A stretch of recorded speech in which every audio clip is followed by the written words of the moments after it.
Is there a new era on the way in law enforcement in Duval County? TK Waters joins us on the day he will be sworn in as Jacksonville Sheriff. His view on taking over with pressing issues on the minds of voters and another election looming in March. Former President Trump takes his gripes with Governor Ron DeSantis public. What's next for the Republican Party in 2024 after the big announcement at Mar-a-Lago?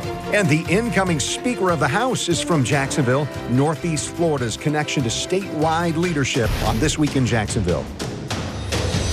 We're so glad you're here with us today. So normal municipal elections in Jacksonville, they take place next year. There are going to be candidates for mayor and other elected offices. This month, though, a special election saw voters select TK Waters as their next sheriff. Mr. Waters is joining us now, and your swearing in takes place about noon today. I said you're doing it at your church, this installation there. Just tell me some of the feelings you have as you get closer to becoming fully the next sheriff in Jacksonville. I'm very excited. I appreciate the mandate from the voters. It's amazing. Overwhelmingly, they chose me in the primary and then the general. So I have a mandate from them to go forward and do the very best that we can. So I'm super excited. I'm super excited to get going. We've been doing the transition process for the last couple of days now, and really ready to go. When I talked to you right after the election, we were trying to schedule maybe for last week, and you said, I need just to take a breath for just a second. Yeah. That had to be hard. Special election, then all of a sudden everybody's running, and you got to compress months into just a couple of months there between the end of June and what happened in August and then November, right? Yes. Listen, it was a long process. Great candidates all the way around. Strenuous, as campaigns can be, my first one. But me and my wife went away, took a deep breath, came back, and we were ready to roll. So I'm very excited. So one of the things that we're doing is we're asking viewers, watchers, and readers to submit questions as part of what we call Your Voice Matters. And so I did that. I asked people, hey, what would you like to hear from the incoming sheriff in Jacksonville? So I want to give you a couple of those. Robin Senazol asked, since JSO's current approach clearly is not working, what specifically do you plan to change to reduce the violent crime wave? There's a real... We have to focus heavily on how we patrol in our streets. We have to realign our zones. We haven't done that in many years. We have to look at our population of our city and place our manpower in those places. Logistically, we have to make sure that we're putting our people in the right places. We have to get closer to our community, work in smaller sections of town, get closer to our community, because in my 10 years in homicide that I spent there, I knew that we can't solve crimes without our community support and help. So we have to grow closer to our community. By doing that, getting closer, working in smaller sections, we can get more accomplished that way. So I think it's similar, but Robert wrote in and said, Jacksonville's been through many sheriffs. None seem to have made a difference in crime. Why are you any different, or why are these policies any different? Since I can speak for my 30 years there, we've seen ups and downs, ebbs and flows. I do know that we focus heavily on the individuals that we know are involved in violent crime, and we're going to continue to do that. We're going to use our technology, where technology has gone to a point where it's never been before. Our ShotSpotter, our ballistics databases, all those things we're going to use in conjunction with how we patrol our streets, how we engage our community to make sure we come up with a solid plan to make sure the members of this community are safe. I saw this question. I thought, I bet you'll like hearing this. Thomas Frazier wrote in and said he wants to know, what can the citizens of Duval County do to aid you in reducing crime? Oh, it's beautiful. I think the best thing that they can do is engage with us as we try to engage back. Let's talk. Let's be partners. Let's form a real advocacy for one another. I think we are ready to do that. I'm ready to move forward. And if you see something, let's talk about it. Tell us about it so we can address it, because we can't do it unless people talk to us about it. Walt Bunso and Christy Arnold, they both have questions about traffic control. So that includes speeding and running red lights. One of them says it's like the wild, wild west in Jacksonville. The other viewer is saying, what are you going to do about the speeding cars on the highways as well as in neighborhoods? Because in their view, this has become a serious problem. I think it's a problem. Education is very important when it comes to what you can do and what you can't do. Now, everybody knows speeding is an issue, and we'll deal with speeding. I spent many years in traffic in our traffic unit, and we'll take proactive measures, and we'll go to the places that we know where problems are happening, and we'll go to the places where we know traffic crashes are occurring, where fatalities are involved. And I think it's very important for us to be able to do that and look at those things holistically around our city. and look at where the problems are and go face those problems head on.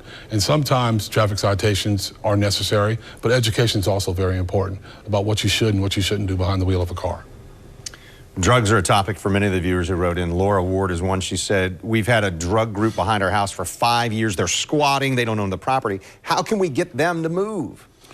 The biggest thing for her to do is, listen, again, it comes back to letting us know about it.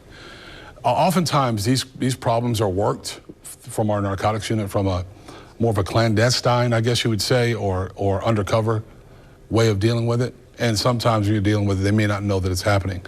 But unless we know about it, we have to know about it so we can go out and effectively address it. And there are ways to do that, whether it be a drug abatement response team, a DART issue. If someone's squatting that shouldn't be squatting, we make sure we pay attention to the statute. And then if they're doing illegal drugs, we find a way in to make sure we can stop them from doing that. And oftentimes it's going to be buying from them and putting them in jail. Do you feel like there's a drug issue in different parts of Jacksonville? Yeah, there is. There has been for a while. And the only way to address it is the ways that I just said. We have to holistically, again, look at it from be around, be in our neighborhoods, patrol our neighborhoods stronger, and then utilize our undercover assets to make sure that we can make those purchases from those individuals that are doing that. That's part of the process. We got about 25 responses on questions to ask you. Several of the viewers asked about staffing trouble, whether it was at the jail or in general to get police officers. What's your plan to address that? How do you deal with the staffing issue? Well, again, I think we have to, our city council, our mayors and our mayoral candidates, they have to know that we're suffering. There's an issue. And the issue is our city grows and it continues to grow. We have to grow with it. If we don't grow with it, we cannot effectively help and move our city in the right direction. Our 911 call center, we are getting to a point where we have to raise our salaries and make sure we can keep the best and the brightest. Surrounding counties are doing better because they're able to pay a little bit more. So we have to be able to address it that way. Our jail, I started in the jail in 1991, and we were understaffed there then. I remember being told at the end of a shift that I needed to work a double. And we don't want, that's tough. And we have to address those issues, one, by pay and continuing to work to hire the best and the brightest. It's very important. Yeah, maybe as we wrap up, we know that there's another municipal election coming in just a few months. Is Sure. that a daunting task for you to be able to say, hey, I'm stepping in right now, and then I probably have to run again in just a few months? I'm prepared for it. I think that, you know, when it comes down to that, as I stated a little bit earlier, I think the citizens have spoken. If someone decides they want to run again, we'll address it and we'll do what we need to do to make sure we secure it. But I'm very confident. I'm very confident in the voters that voted in the primary and the general. So we can take care of it again if necessary. Not that daunting. Necessary, busy, yes, but we can get it done. Sheriff-elect T.K. Waters, soon-to-be Sheriff Waters, thanks so much for your time today. Thank you for having me, Ken. Hey, another promotion is on the way. Jacksonville attorney Paul Renner takes the podium as Speaker of the House in Florida this week. Mr. Renner joins us next on This Week in Jacksonville. Don't go anywhere.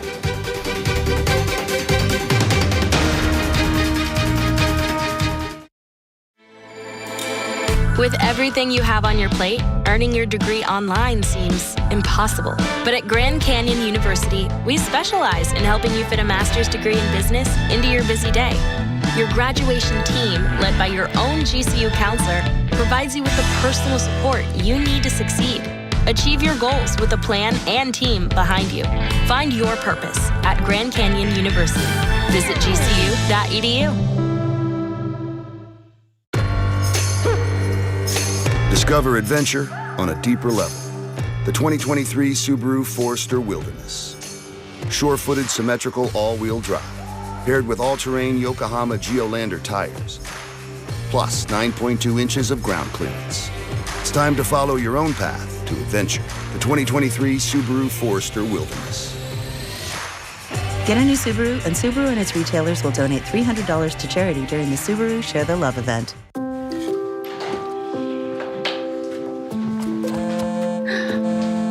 Hi, honey. Hey, Mom. How's it going? Did Nana's stuffing have rosemary or thyme? Both. Yeah, both, of course. Oh, you found them. Yeah, I got it. Let me see it.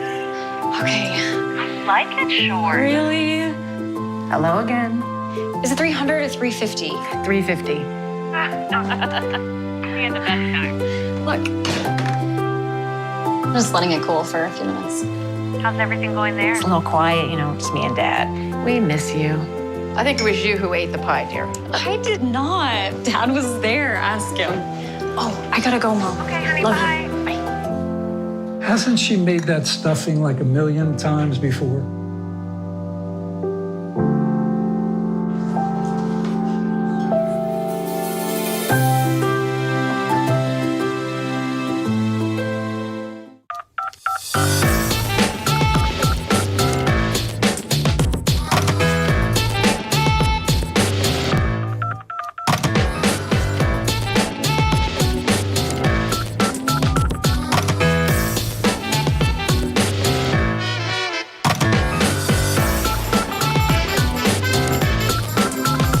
Consult a nurse. Call 844-70-NURSE. It's free.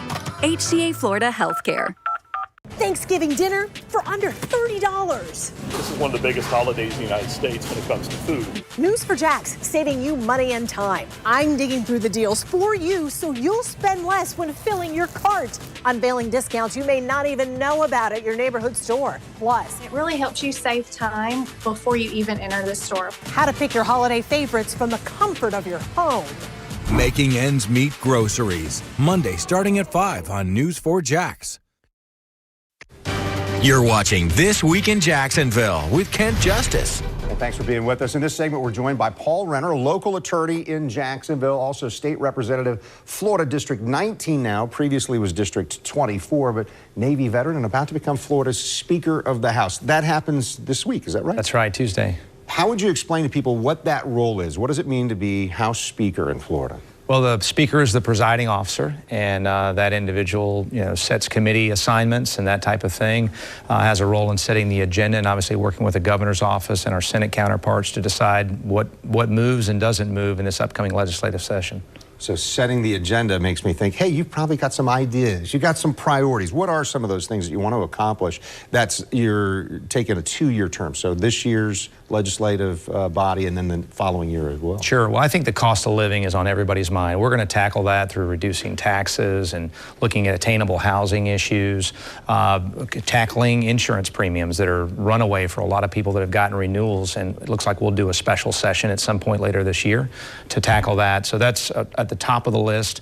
Education, continuing to improve our education scores and what we have both in K-12 and higher education, as well as infrastructure, and looking forward to making sure our water supply and water quality and those types of things are in place and that we're ahead of schedule, not behind, so that we're taking care of the future of Florida.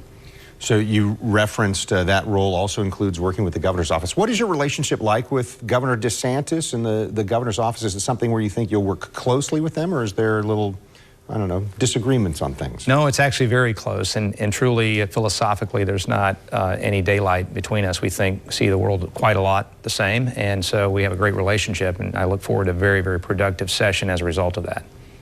Your positions would say that, but some of your experience, right? Both Navy and both attorneys, and does that all help you speak the same language? I think it does, yeah. We sometimes I've noted that we'll be thinking about things independently and hear from the governor's office that they're interested in an issue, and so am I, and vice versa. So it's been a great relationship, and it will continue to be. I want to ask about this. Florida House has now got a super majority, 85 Republicans in the Florida House. Right.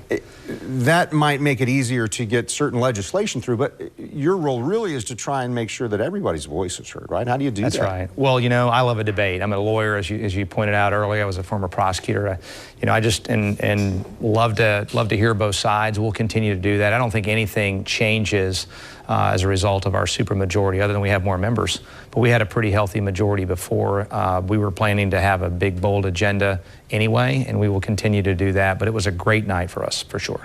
Help folks understand at the state level if it's that same partisan divide that we would see on national politics. That national stuff gets all the coverage. When it comes to state politics, are there going to be battles just because somebody wears a blue tie instead of a red tie, or that sort of thing? It's a great question, and the good news, I think, for everybody listening, no matter what your partisan background is we do get along, we have civility, we have that kind of mutual respect that sometimes you don't see in D.C., and more importantly, we solve problems. I mean, every year in and year out, in a short 60-day session, whereas the federal government is full-time, we get things done. And so we address challenges with real solutions and accomplish them in the space, in that limited amount of space. And that's with Democrat participation. A lot of our bills pass unanimously.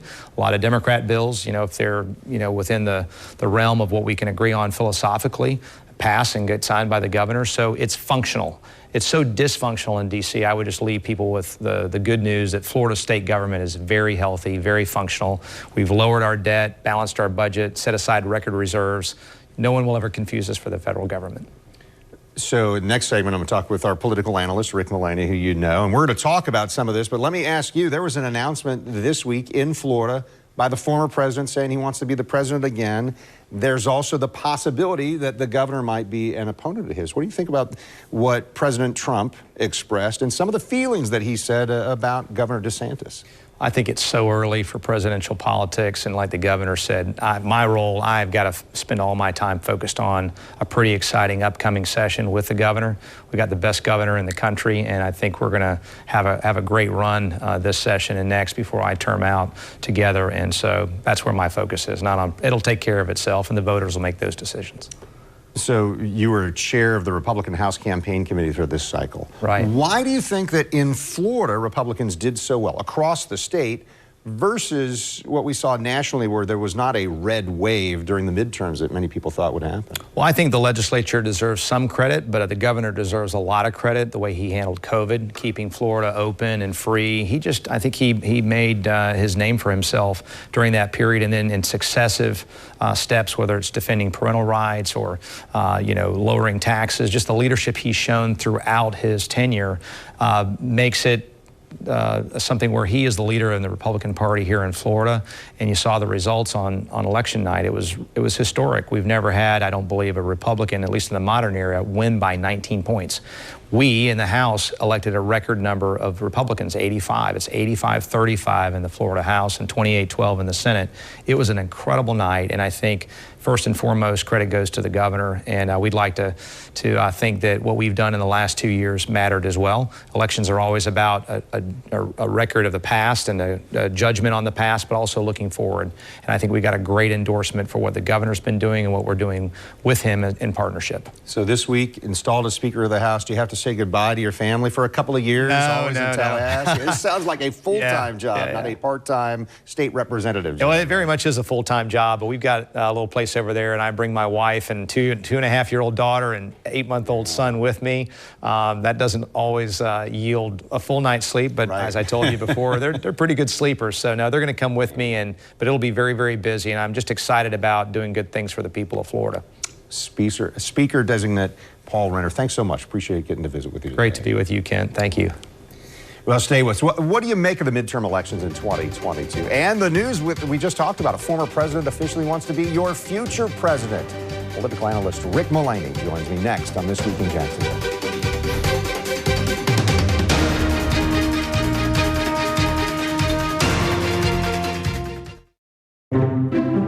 Why do you need new floors?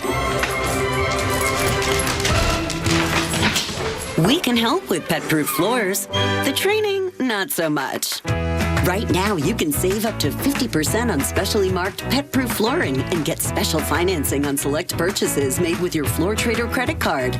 Save on beautiful hardwood, carpet, luxury vinyl, tile, and more. It's in stock and ready to go. Floor Trader, the money saver.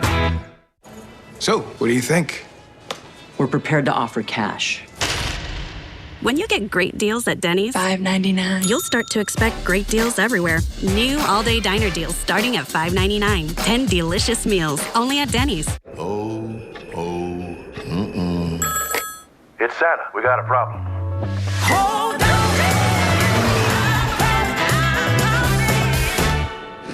Ho, ho, ho! I'm Rafael Warnock, and I approve this message. I voted Republican most of my life, and I was proud to support Brian Kemp. The more I heard about Herschel Walker, I became concerned about his honesty, his hypocrisy, but also just his ability to lead. I just can't get past Herschel Walker's lack of character. The fact that he lies so freely is very concerning to me. At the end of the day, I have to vote for someone that I can trust and that has integrity, and I don't believe that is Herschel Walker. Soak in the holiday spirit during SeaWorld Orlando's Christmas celebration, where the wonders of the sea meet the joy of Christmas. Save up to 60% on tickets, fun cards, and annual passes during our Black Friday sale. Fry season greetings from Checkers. This holiday, we're adding the Fry Lovers Burger to the 2 for $4 mix and match menu. Extra hungry? Unwrap a super loaded Buford with even more fries, bacon, and cheese. Checkers Fry season greetings for a limited time.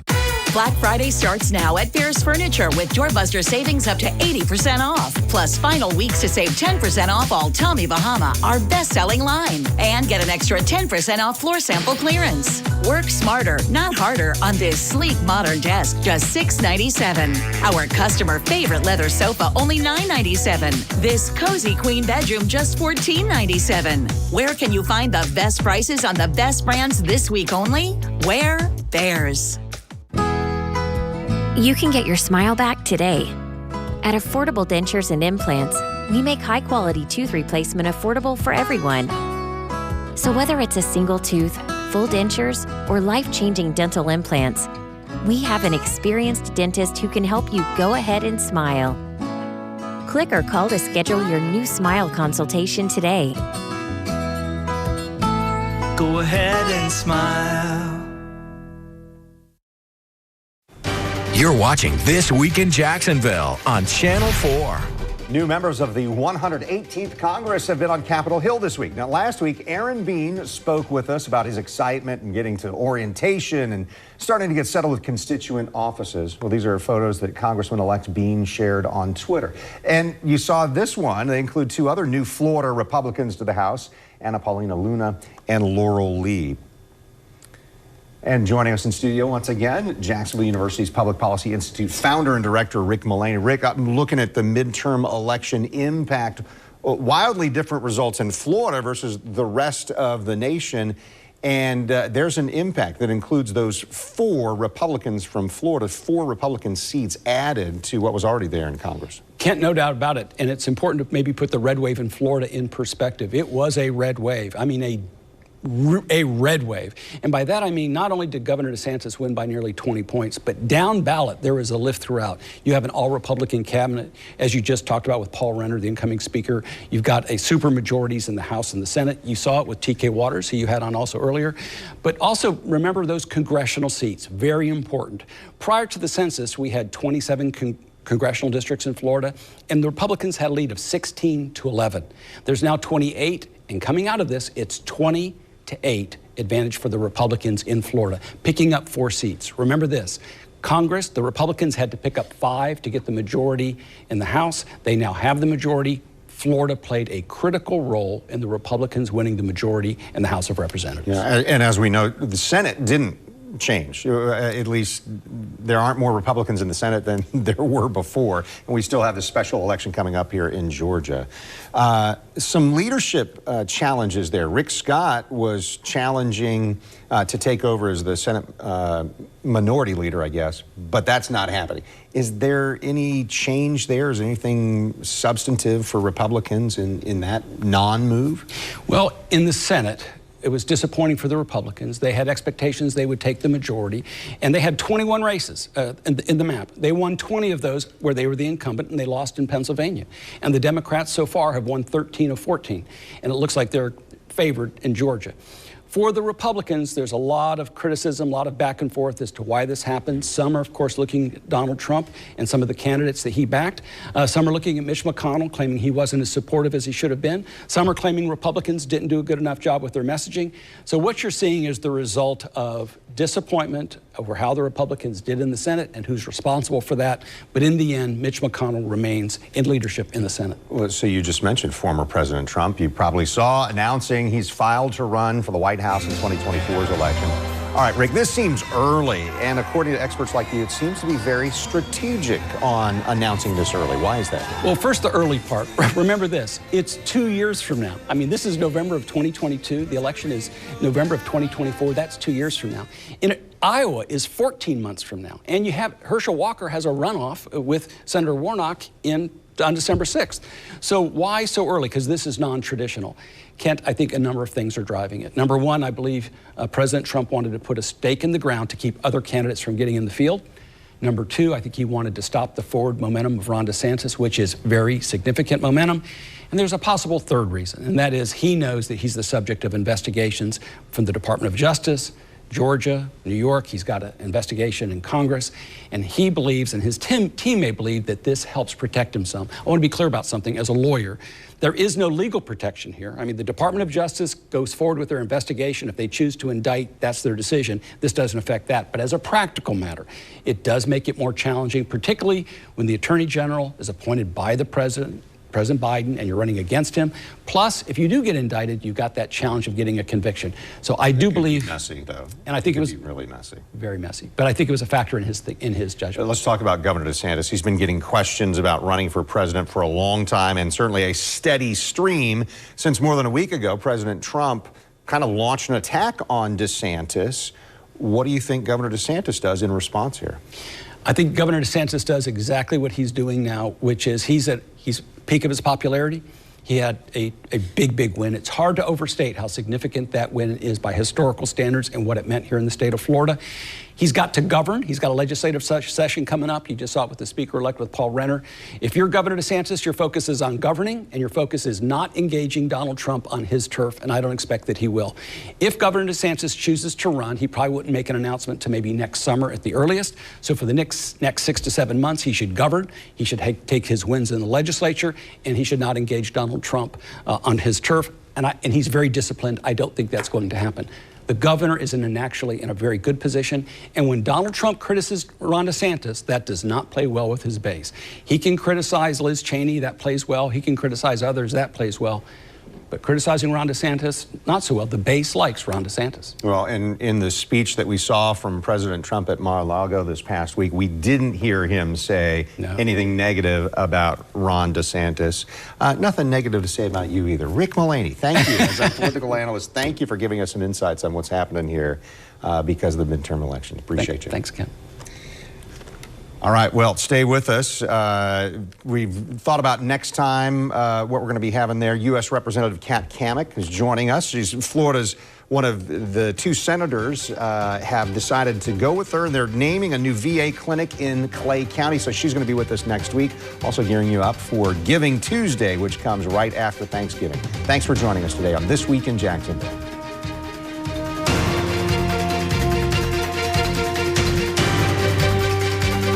See why every day more people are choosing News 4 Jax, Northeast Florida and South Georgia's #1 source